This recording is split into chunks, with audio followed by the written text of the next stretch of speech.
Cerita legenda asal mula Dusun Silap, Dusun Saung Nago. Cerita rakyat Desa Muara Emil, Kecamatan Tanjung Agung, Kabupaten Muara Enim, Sumatera Selatan. Ada suatu cerita atau bisa dikatakan kisah nyata mengenai hilangnya sebuah dusun beserta seluruh isinya dan raib dari pandangan kasat mata manusia berganti alam dari alam nyata sebagaimana alam manusia menjadi alam gaib atau alamnya para jin dan sejenisnya. Seperti dituturkan kembali oleh beberapa tokoh dan pemangku adat desa Muara Emil, Bapak Yahya almarhum dan Bapak Adenan almarhum. Di aliran Sungai Emil, tepatnya di wilayah desa Muara Emil, Kecamatan Tanjung Agung, Kabupaten Muara Enim, yang berjarak lebih kurang 7 km barat daya desa Muara Emil, terdapat sebuah perkampungan yang sudah ramai penduduknya. Perkampungan ini dikenal dengan nama Dusun Saung Naga. Dusun Saung Naga dipimpin oleh seorang ketua dusun, atau Rie. Menurut cerita, Dusun Saung Naga ini silap atau menjadi gaib karena penduduknya telah melakukan suatu pantangan atau melanggar aturan adat. Pada suatu ketika, penduduk Dusun Saung Naga akan mengadakan upacara sesembahan atau lebih dikenal dengan nama sedekah pedusunan, yang biasa rutin dilakukan setiap setahun sekali. Sebelum upacara sedekah pedusunan ini dilakukan, biasanya Rie melakukan semedi atau betara di suatu tempat guna memohon petunjuk dari Yang Maha Kuasa agar upacara sedekah pedusunan kali ini bisa berjalan dengan lancar dan tidak ada halangan suatu apapun. Dalam taraknya, Rie mendapat petunjuk bahwa getuk gangsa sebagai simbol kekuasaan dan kekuatan Yang Maha Kuasa menghendaki pada sedekah pedusunan kali ini, mereka harus menyembelih kerbau sebanyak 2 ekor. Petunjuk dari getuk gangsa yang menghendaki bahwa dalam sedekah pedusunan yang harus menyembelih kerbau sebanyak 2 ekor tersebut harus memenuhi syarat. Untuk kerbau pertama harus kerbau putih bertanduk hitam, dan kerbau kedua yaitu kerbau hitam bertanduk putih.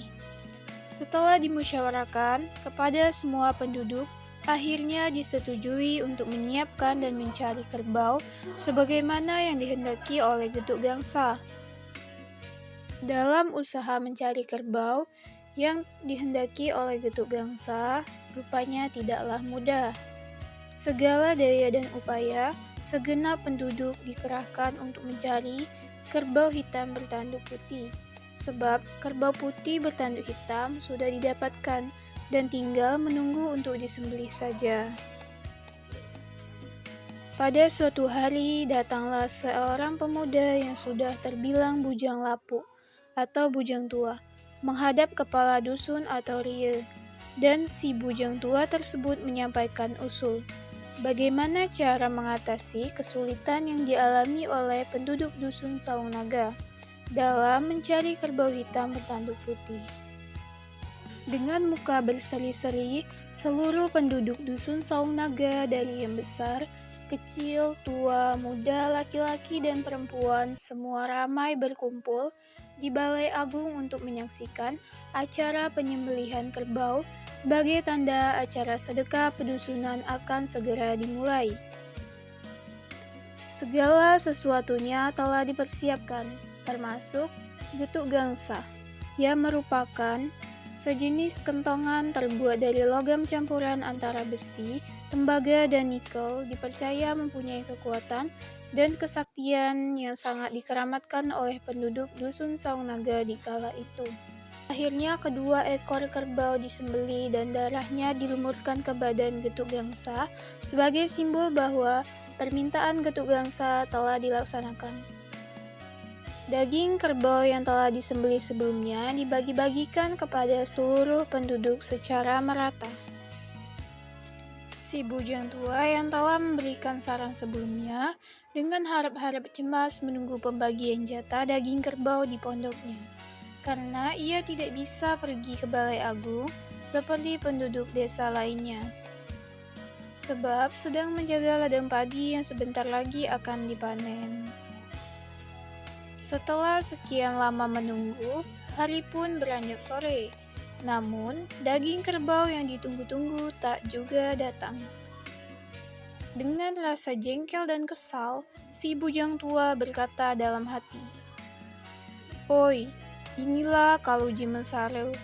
Ni denian ketihinga jemenggu aku. Meneu aku nila bujang tua pula.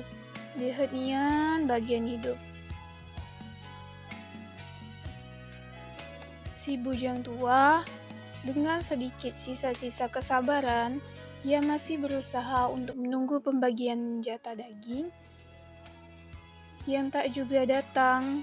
Akhirnya memutuskan untuk mendatangi Balai Agung berharap masih bisa mendapatkan pembagian jatah daging.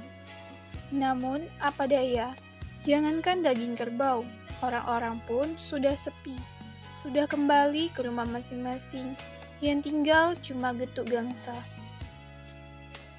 Melihat getuk gangsa yang ada di situ, dengan diiringi rasa sesal dan kecewa, timbullah niat dalam diri si bujang tua membuka rahasia mengenai kerbau yang sudah disembelih siang tadi.